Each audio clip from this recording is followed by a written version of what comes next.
Bismillahirrahmanirrahim. Assalamualaikum warahmatullahi wabarakatuh.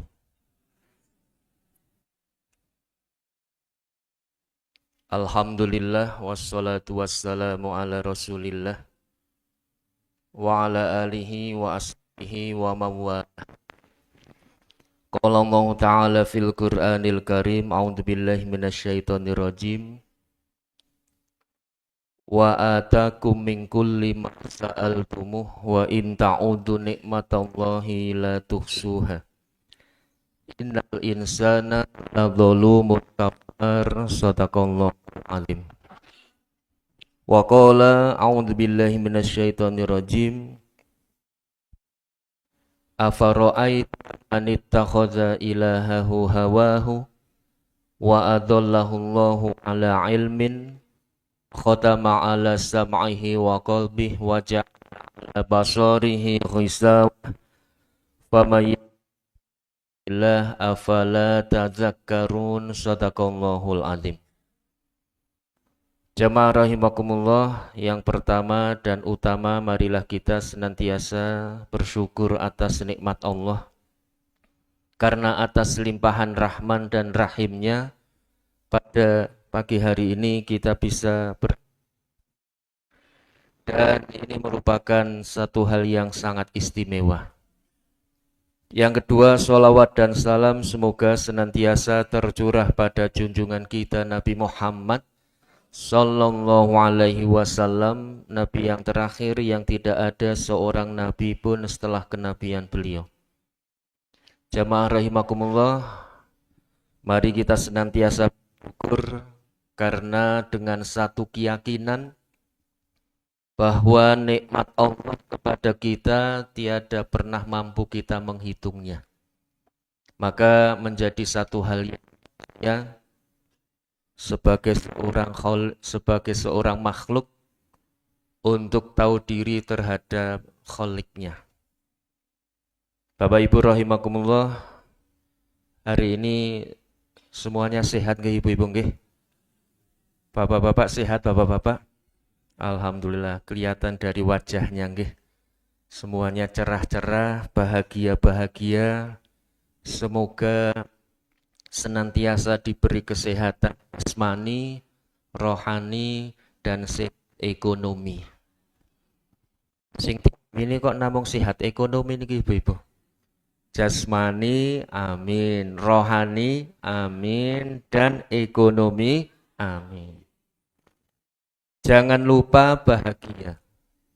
Karena bahagia itu sangat mudah sebetulnya. Hanya saja manusia terkadang lupa. Bagaimana supaya kita bahagia? Yang pertama berdoa. Rabbana atina fid dunya hasanah wa fil akhirati hasanah wa qina adzabannar. Ya Allah, berilah kami kebahagiaan di dunia dan kebahagiaan di akhirat, dan jauhkanlah kami dari siksa api neraka. Jadi setiap hari kita berdoa untuk menjadi bahagia. Lah, pertanyaannya, bagaimana supaya kita bahagia? Ibu-ibu, bagaimana supaya kita bahagia? Catat ibu-ibu.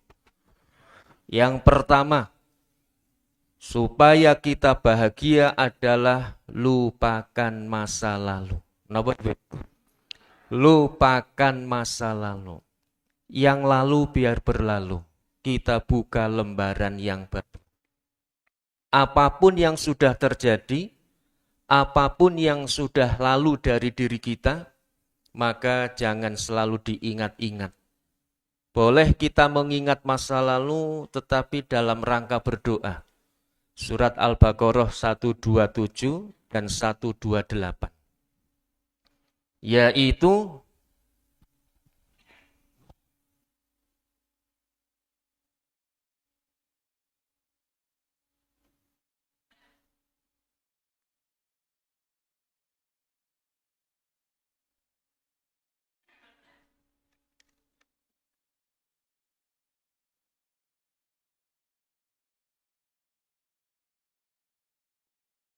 di flash disk.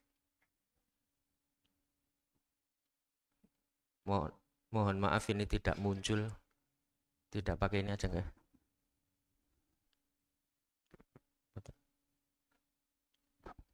Atau di sana.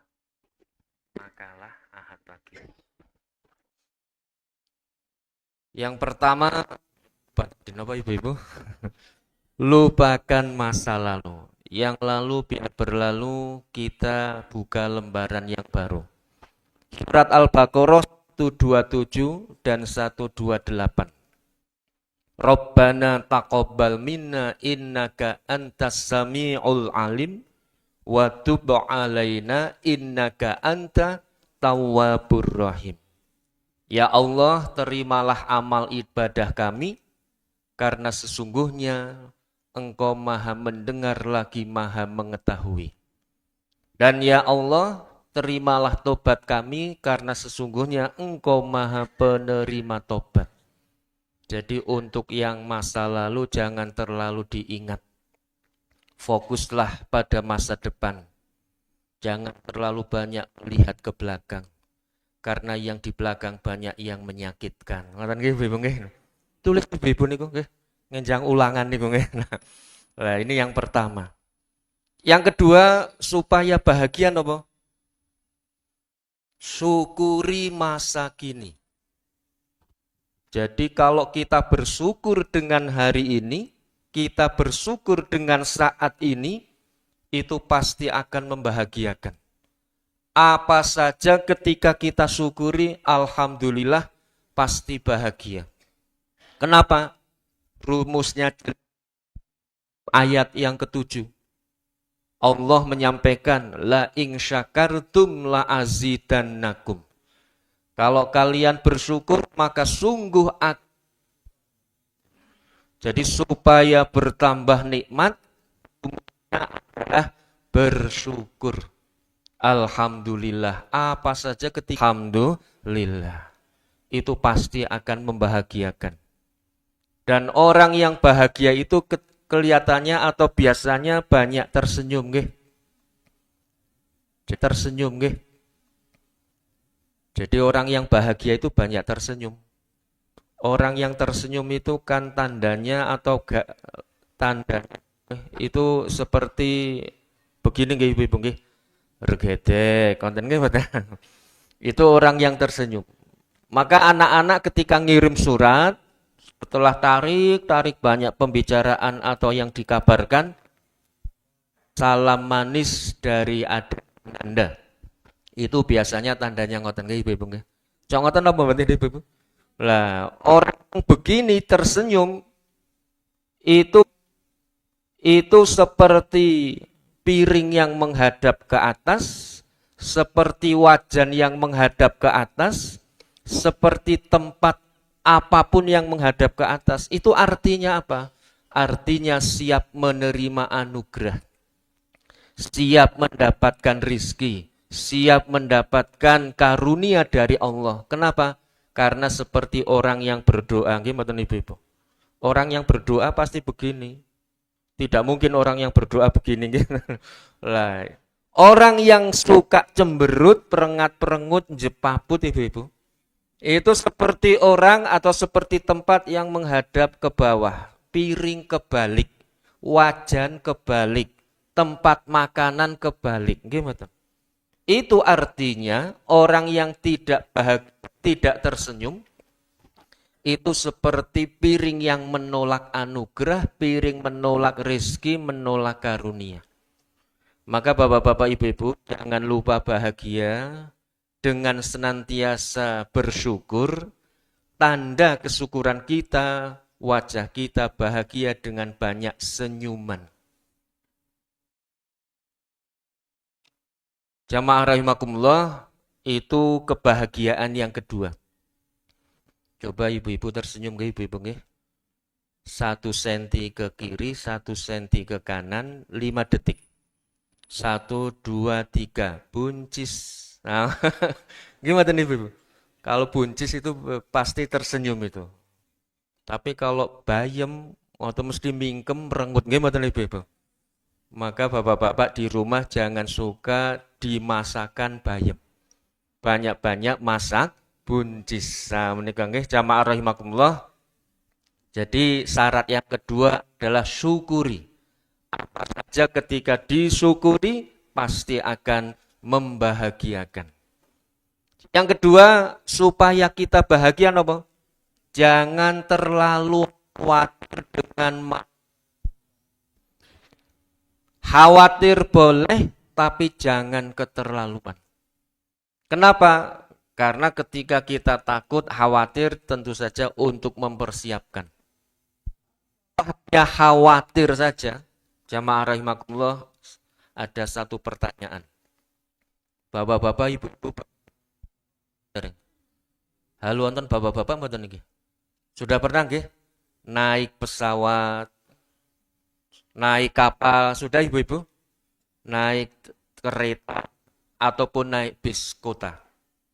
Ketika ibu-ibu, bapak-bapak naik pesawat, apakah perlu untuk bertanya? Tentu saja tidak, nggih mboten. Ketika naik kapal, apa perlu bertanya siapa nahkodanya? Tidak juga. Ketika naik kereta, apa perlu berkenalan dengan siapa masinisnya?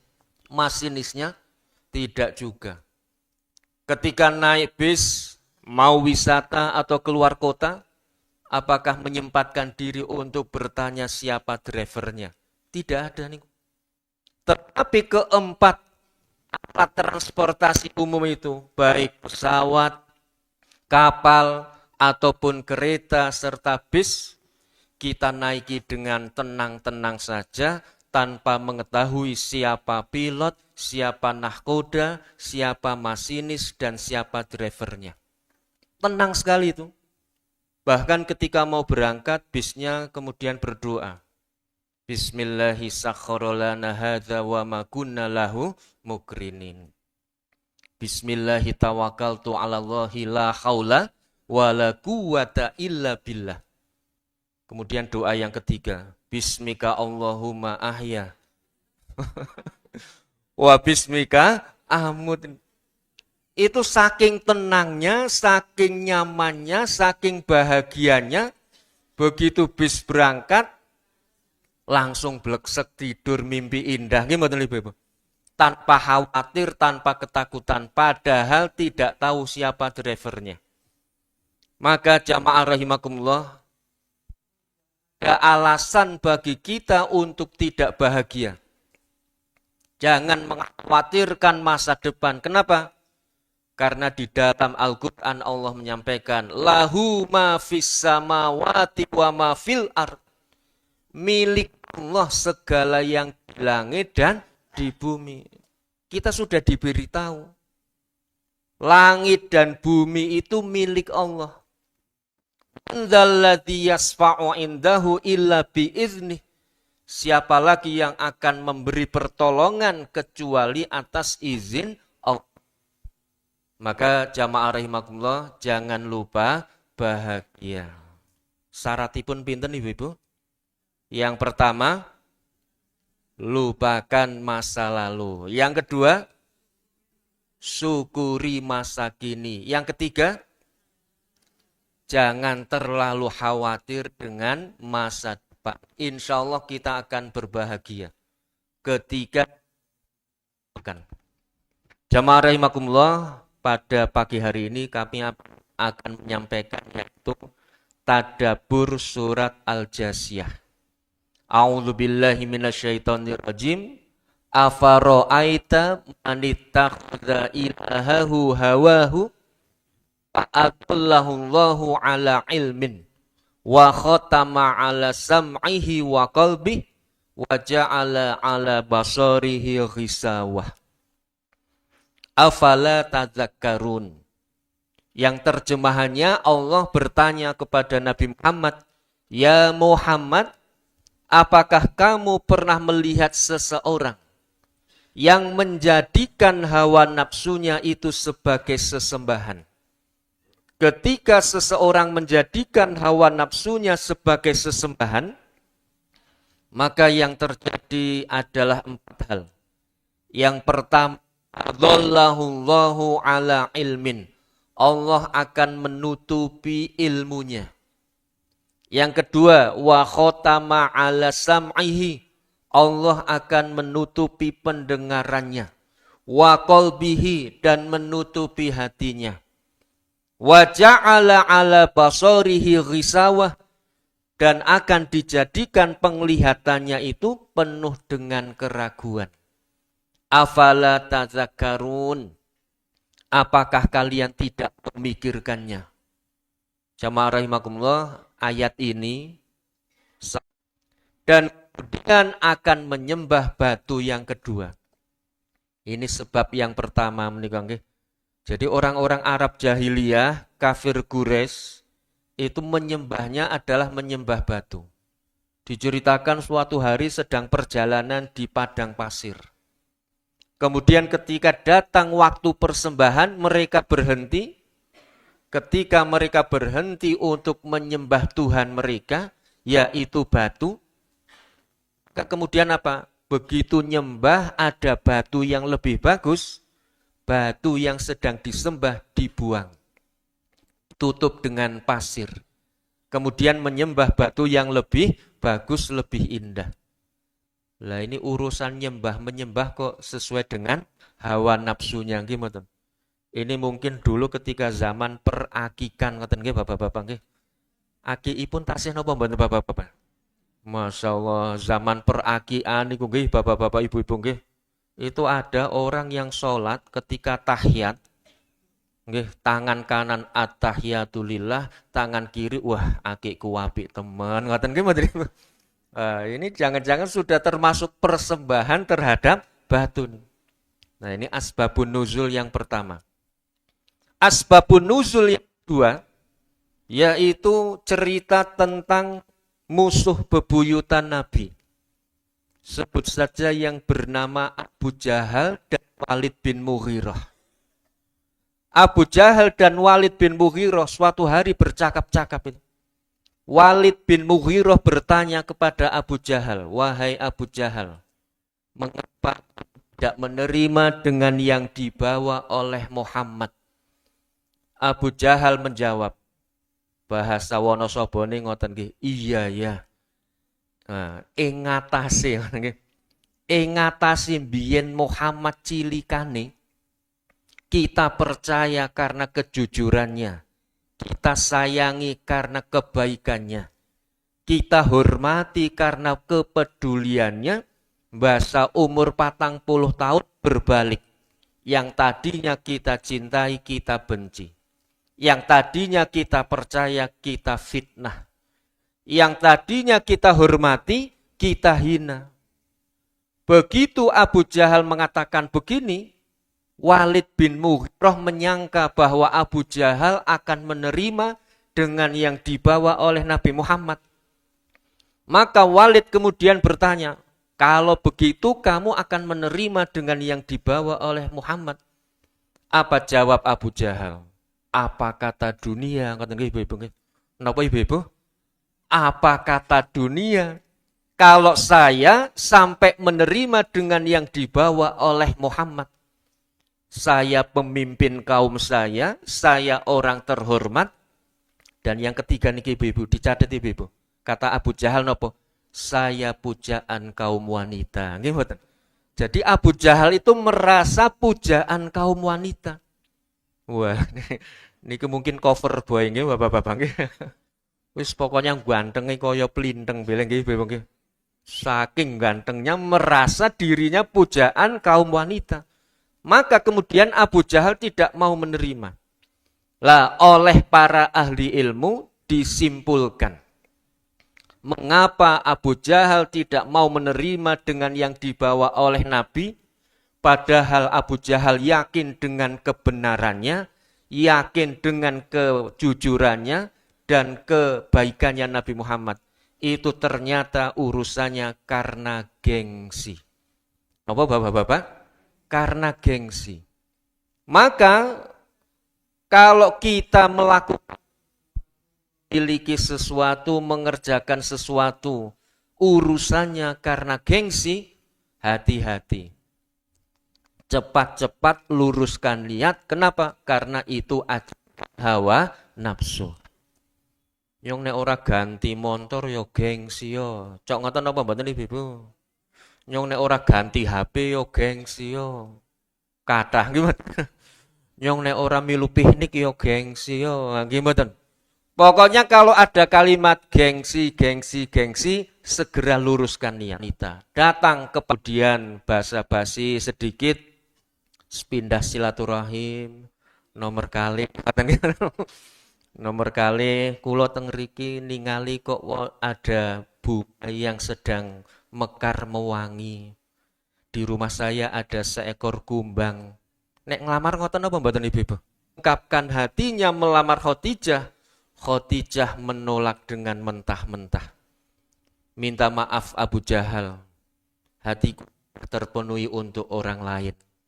Tidak ada tempat untukmu di hatiku. Ngoten gak mati? Tidak ada tempat sedikit pun untukmu di hatiku. Masya Allah. Abu Jahal kemudian pulang dari rumah Khadijah. Begitu pulang dari rumah Khadijah, Khadijah utusan temannya atau sahabatnya untuk datang ke rumah Abu Thalib supaya Abu Thalib melamar dirinya dinikahkan dengan Nabi Muhammad Sallallahu Alaihi Wasallam. Masya Allah, bapak-bapak bisa membayangkan betapa sakit hatinya Abu Jahal. Gimana?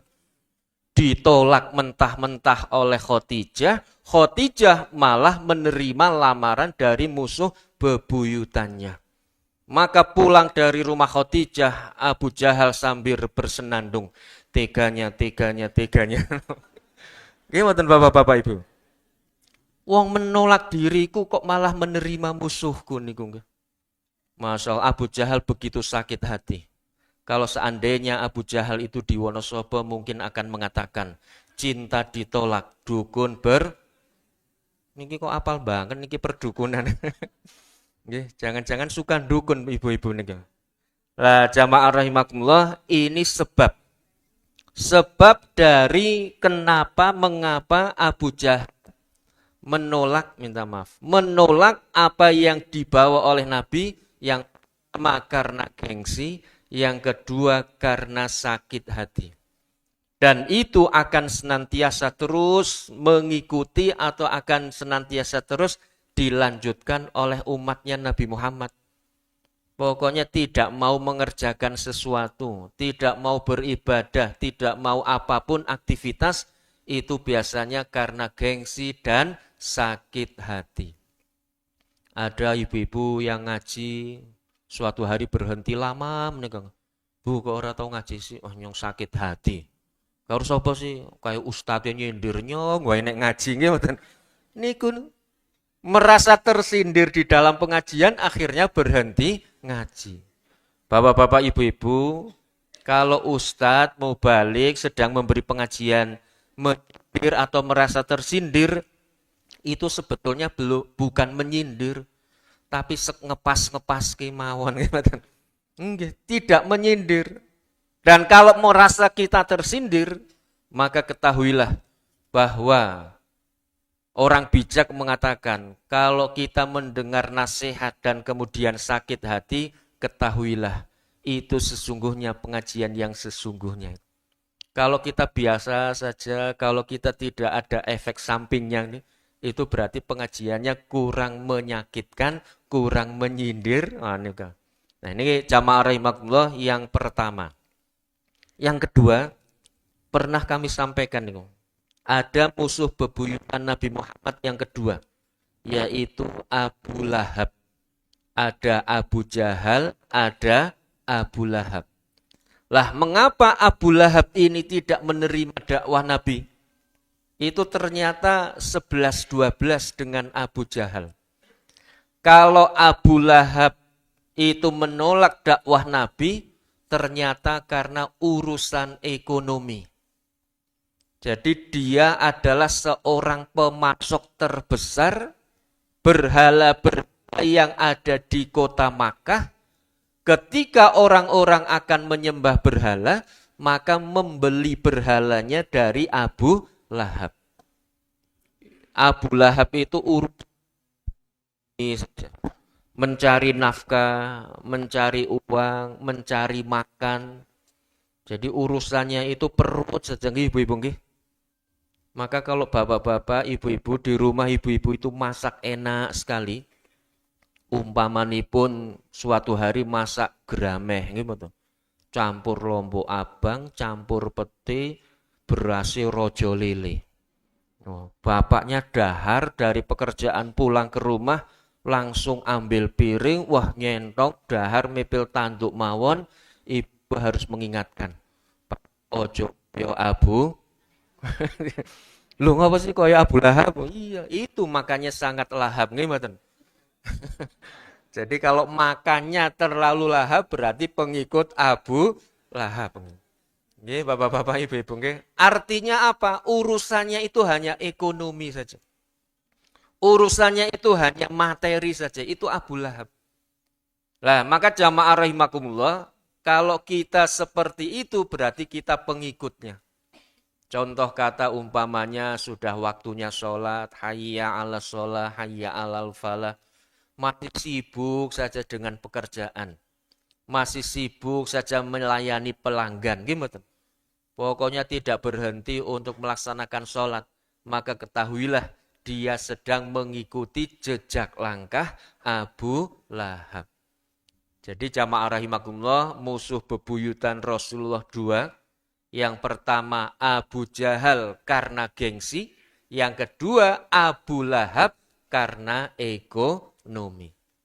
Sekarang kita memasuki pada materi afaro'aita manittakhadha ilahahu hawahu. Pernahkah kalian melihat seseorang yang menjadikan hawa nafsunya sebagai sesembahan? Setinggi apapun seseorang, sebanyak apapun gelar seseorang, kalau sudah hawa nafsunya nomor 1, maka kata Rocky Gerung dia akan menjadi orang yang dungu. Gimana Ibu? Iya. Pokoknya profesor, doktor, insinyur. Terus belakangnya SAG, MAG, SPD, MPD, MBG, umpamanya gitu. Oh, MBG onten apa mboten Ibu? Oh, mboten nggih. Master gizi gratis. Singkatannya MBG. Itu apapun banyaknya gelar seseorang, itu kalau hawa nafsunya sudah dinomorsatukan, maka ilmunya tidak bermanfaat. Ilmunya akan ditutup oleh Allah. Pangapunten nggih. Saya akan menyampaikan yang paling mudah. Mumpung di sini tidak ada bapak-bapak yang merokok, gimana? Minimal saat ini, bapak-bapak. Nah, orang yang merokok atau ashabul hisab, ashabul hisab. Pertanyaan pertama, ketika para perokok ini yang sudah hebat-hebat, levelnya sudah level tingkat dewa, itu ketika bulan Ramadan para perokok niki ngerokok napa mboten Ibu? Ibu-ibu, ngerokok napa mboten ketika sedang puasa ngerokok napa mboten? Tidak merokok, gimana? Para perokok-perokok ini tidak merokok. Kenapa? Karena sedang dibimbing, diarahkan hawa nafsunya. Maka ketika bulan Ramadan siang hari sedang berpuasa, para perokok ini pasti tidak merokok. Pertanyaannya, mengapa dia atau mereka bisa mengendalikan hawa nafsunya? Nah, ini yang pertama, sehebat apapun perokok, kalau dia sedang puasa pasti tidak merokok. Meskipun nanti ketika maghrib tiba, Masya Allah, begitu dung langsung wis. Iya, diingatkan oleh istrinya, Pak, kalau puasa itu sunnahnya makan 3 biji kurma, kemudian air putih. Apa jawaban dari ashabul hisab? Iya Bu, kurma itu sunnah, rokok itu wajib. Itu contoh adzallahu ala ilmin, ditutupi ilmunya. Contoh ditutupi ilmunya napa malih? Umpamanipun ashabul hisab ini sakit suatu hari. Datang ke dokter, ditanya, sakit nopo Pak? Mboten ngertos niki Dok, rikine kula kok radi-radi panas. Terus pertanyaan dokter yang berikutnya, apakah Bapak merokok? Ya, sedikit-sedikit. Sedikit-sedikit. Mungkin atau tidak ibu-ibu?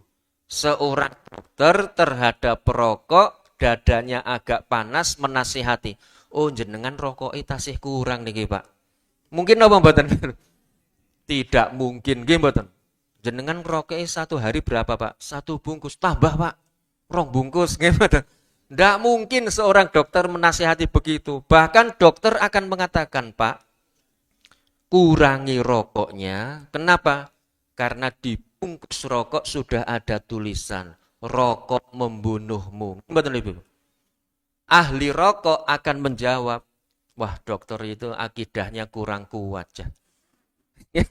Dokter itu imannya diragukan. Dok, yang mematikan, yang menghidupkan kita semuanya adalah Allah Subhanahu wa Ta'ala. Malah dalil ahli rokok, gimana? Ini rokok membunuhmu itu tidak ada sejarahnya. Kalau berpikir itu pakai ini Dok. Kalau memang rokok membunuhmu, tidak mungkin pabrik rokok akan tetap berdiri. Itu ahli rokok akan mengatakan begitu Ibu. Kemudian yang ketiga, ketika ibu-ibu menasihati, Pak, jenengan berhenti dari rokok 2 tahun, insya Allah 2 tahun yang akan datang umroh bersama keluarga. Gimana Ibu? Mbok jenengan nek ajeng rokok niku ditabung mawon. Ji Samsu saniki pinten Bapak-bapak? Adong aku. Ji Samsu pinten Ibu? Umpamanya 40.000 gimana? Wah, 40.000 ditabung insya Allah 2 tahun yang akan datang umroh bareng Pak. Apa jawab dari ahli rokok? Tenang Bu, semua sudah saya RAB-kan. Untuk haji sudah ada RAB-nya, untuk umroh sudah ada RAB-nya, untuk rokok pun sudah saya RAB-kan. Tidak usah khawatir Bu. Tapi itu kan mubazir Pak. Innal mubazirina kanu min ikhwani sayatin. Tidak apa-apa Bu. Mubazir itu kan teman-teman setan. Kan baru saja jadi teman Ibu. Gimana? Baru teman. Kata Ustadz ketika pengajian Ahad pagi, bertemanlah kepada siapapun. Jangan milih-milih teman. Leres Ibu. Gimana? Jadi orang yang sudah menomorsatukan hawa nafsu, apapun pasti akan disampaikan, apapun ada untuk membantah. Ini yang disebut dengan fa'adallahullahu ala ilmin wa khotama ala sam'ihi wa qalbihi wa ja'ala ala basarihi ghisawah. Ada lagi ibu-ibu. Beberapa saat yang lalu teman kami, putrinya yang masih kecil itu sakit. Kemudian sempat dirawat di rumah sakit. Ternyata apa? Sakitnya itu karena flek. Nah, begitu flek, dokter langsung curiga, gimana? Ini bapaknya pasti merokok. Begitu bapaknya datang, dinasihati, Pak, ini putaran jenengan paru-parunya bermasalah. Kenapa Dok? Karena dia perokok pasif. Perokok pasif itu lebih berbahaya daripada perokok aktif. Apa kata bapaknya itu? Oh begitu ya Dok. Kalau begitu saya tak menjadi perokok aktif saja ya Pak. Daripada perokok pasif lebih berbahaya. Lah itu ada saja. Maka jamaah rahimakumullah, mari kita kembali kepada bahwa yang namanya keinginan, hawa nafsu itu memang sampai di dalam Al-Quran ada 3 menikah. Yang pertama, innan nafsa la ammaratun, annan nafsa la ammaratun bisu.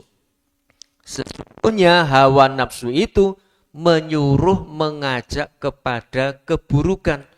Illa marrohimah, kecuali yang diberi rahmat oleh Allah Subhanahu.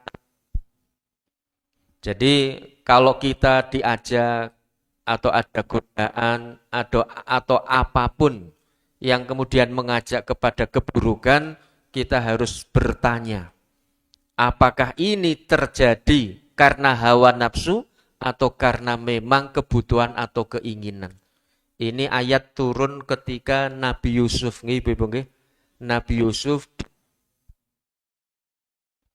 hampir saja falakot hammat biha, Siti Zulaiha sudah berhasrat kepada Nabi Yusuf, wahamma falakot hammat bihi wahamma biha.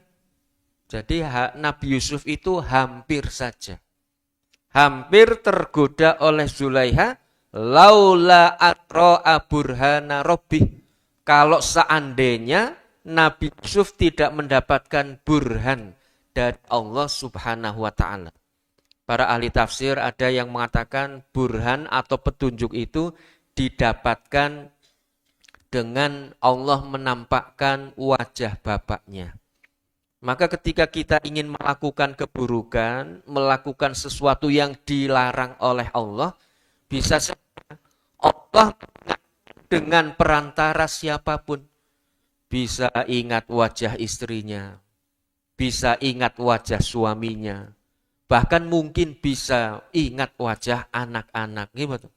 Bisa ingat wajah siapapun yang bisa mengingatkan kita kembali ke jalan yang benar. Menika jamaah rahimakumullah. Dan di dalam tafsir yang ditulis oleh Quraisy Shihab, ayat ini kemudian beliau bertanya menika, yang namanya hawa nafsu itu teman atau lawan? Nah, kira-kira teman atau lawan bapak-bapak ibu-ibu? Lawan atau teman? Teman atau lawan? Kok masih ada yang lawan, masih ada yang teman? Jadi hawa nafsu itu ternyata adalah teman. Teman itu artinya untuk kita kendalikan, untuk kita arahkan. Kenapa? Allah juga mengaruniakan kepada kita hubbus syahawati minan nisa'i wal banina wal qanatiril muqantarah minadz zahabi wal fiddah wal khailil musawwamah. Diberi perkesan karunia oleh Allah Subhanahu wa ta'ala kepada manusia dengan yang pertama mencintai pasangan hidup. Tidak ada manusia yang di dunia ini tidak cinta dengan pasangannya. Itu merupakan karunia. Setelah cinta pasangan hidup, ternyata apa? Ternyata kemudian urutan yang kedua, anak keturunan. Jadi pertama cinta kepada pasangan, kemudian urutan yang kedua cinta kepada keturunan, dan yang ketiga cinta kepada harta yang banyak, minal fiddah wal zahab. Tidak ada ibu-ibu yang tidak cinta dengan emas dan perak. Gimana ibu-ibu? Ada ibu-ibu yang diberi emas itu menolak. Bu, saya berikan cincin. Berapa pak? Sekarat. Ya, mung sekarat. Lo sedikit demi sedikit lama-lama berkarat. Gimana ibu-ibu? Pasti ibu akan senang sekali. Dan ibu-ibu kan paling senang dengan emas. Gimana? Ibu-ibu punya emas apa mbak ibu-ibu? Punya ibu-ibu? Berapa kilo ibu-ibu?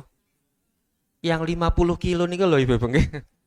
50, 60. Ketika Ramadan agak sedikit langsing terus menurun. Mas suami. Gimana bapak-bapak ibu-ibu? Jadi kita itu dikaruniai oleh Allah hubbus syahawat.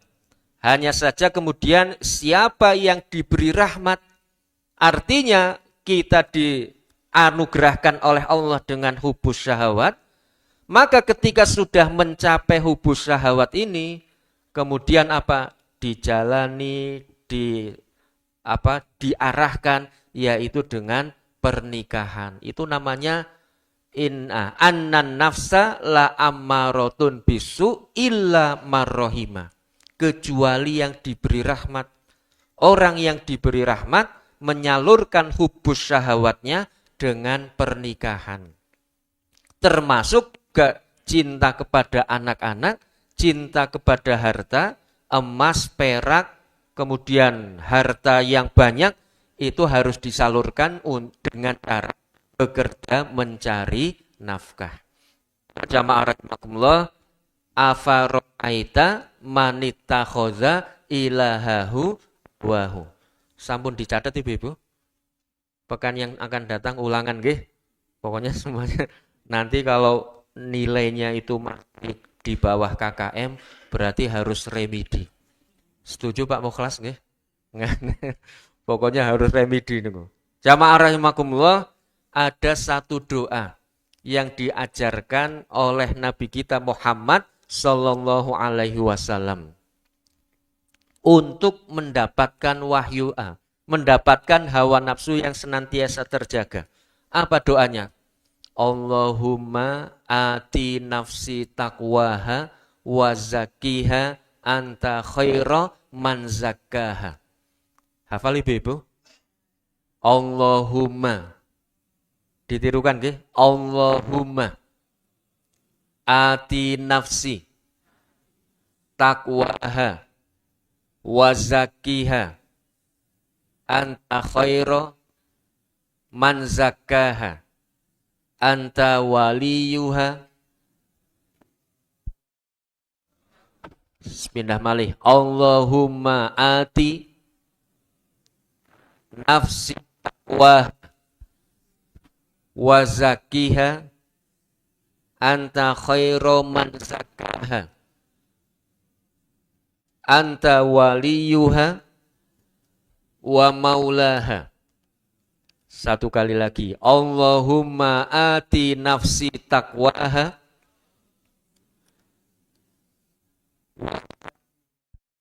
khairu man zakkaha anta waliyuha wa maulaha. Nah, ini terjemahannya, ya Allah, berilah kami jiwa yang bertakwa, rohani yang bertakwa, hawa yang bertakwa. Ati nafsi takwaha wa zakkiha, dan ya Allah bersihkanlah, sucikanlah jiwa kami. Kenapa? Karena Engkaulah yang maha mensucikan jiwa kami. Anta maulaha, anta waliyuha wa maulaha. Engkau adalah pemiliknya dan engkau adalah pelindungnya. Jadi jiwa ini jamaah rahimakumullah, fa'alhamaha fujuro wa taqwaha. Jiwa kita ini diberi oleh Allah anugerah, yaitu dengan ilham. Ilham itu bisa fa'alhamaha fujuroha, keburukan, wa taqwaha, dan kebaikan ketakwaan. Jadi selama hayat masih di kandung badan, yang namanya jiwa kita, yang namanya diri kita, hawa nafsu kita, ini senantiasa dibimbing ke dalam dua arah ini. Yang pertama arah fujur, keburukan, kedua arah takwa, kebaikan. Itu setiap saat, setiap waktu, bahkan hitungan detik. Jadi tidak kemudian umpamanipun kita sedang sholat kemudian hawa nafsunya baik saja, tidak. Kenapa? Karena senantiasa berperang ini antara fujur dan takwa, antara baik dan buruk. Ketika datang ke tempat sholat, fujur kemudian kalah. Kenapa? Bapak-bapak, ibu-ibu, saya yakin sudah tidak mampu setan itu mengganggu bapak ibu untuk meninggalkan sholat. Tapi meskipun tidak mampu meninggalkan sholat, godaan itu, setan bukan berarti lari tunggang langgang. Gimana? Ketika memasuki waktu sholat, sedang takbiratul ihram, setan datang lagi, masuk lagi. Kadang-kadang bertanya-tanya, sopo iki imame kok dawa temen. Gimana nih, Bu?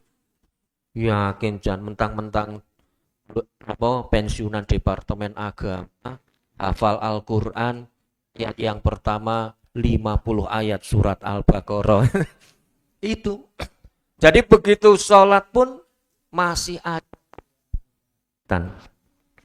Ketika tadi nggih bapak-bapak ibu-ibu tadi mau berangkat ngaji, mungkin ada godaan-godaan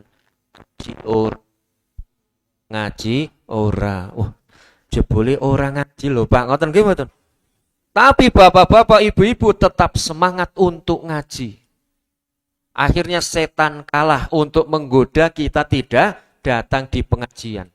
Bukan berarti setan lari tunggang langgang. Begitu memasuki Masjid Al-Arqam, setan datang lagi. Gimana bapak-bapak? Iki sing ngaji sapa iki? Kok ngalur ngidul ngetan ngulon? Oh, jebule Pak Yuli. Gimana bapak-bapak? Itu. Jadi ada saja setan menggoda kita. Umpamanya jamaah batin ustadznya nggih. Ki wong nek ngaji mesti bakal suwe. Ustadznya batin jamaah. Apa batin ibu? Ustadznya batin jamaah. Kae sing ngarep pojok biasane ngantuk, teklak-tekluk jebule. Minta maaf nggih sing pojok nggih. Itu dosa di antara kita ketika kita masih didapat atau masih digoda oleh fujur dan takwa. Maka seorang yang sadar akan godaan-godaan itu harus berdoa niki bapak-bapak. Allahumma ati nafsi taqwaha wa zakkiha anta khairu man zakkaha anta waliyuha wa maulaha. Ya Allah, jiwa yang bertakwa, sucikanlah jiwa kami karena Engkau sang pengsuci jiwa dan Engkaulah pemilik dan pelindungnya. Sampun apal bapak-bapak ibu-ibu? Maju satu-satu. Sing sampun apal monggo maju, hadiahnya umroh. Berangkat sendiri kumpul di Masjidil Haram ibu. Atau saya beri waktu 5 menit yang tidak hafal mboten pareng kundur. Setuju napa mboten ibu-ibu? Wah, setuju kabeh niki ibu-ibu. Lah niki ingkang saged kula aturaken wonten injing menika surat Al-Jasiyah. Nggih, surat Al-Jasiyah ayat yang ke-23. Kalau dikaitkan dengan Kiai Haji Ahmad Dahlan, karena beliau pendiri Muhammadiyah dan penulis dengan tangan beliau sendiri diletakkan di meja kerja, itu berarti jangan sampai ketika kita beribadah melakukan perintah Allah, itu juga salah satunya jangan memperturutkan hawa nafsu. Harus atas dasar Quran dan sunnah Nabi Muhammad sallallahu alaihi wasallam. Mekaten ingkang saged kula aturaken, kalau ada kekurangan, kekhilafan, ini benar-benar atas kebodohan kami dalam menyampaikan. Kalau ada kebenaran, kami hanya sekedar menyampaikan. Jangan lupa makan kupat duduhe santen. Cakep ngoten ta Ibu? Niki makan cakep ngoten. Makan kupat duduhe santen. Sedaya lebat nyuwun ngapunten. Assalamualaikum warahmatullahi wabarakatuh. 98 FM Purnama Sidi Wonosobo, mencerahkan, inspiratif.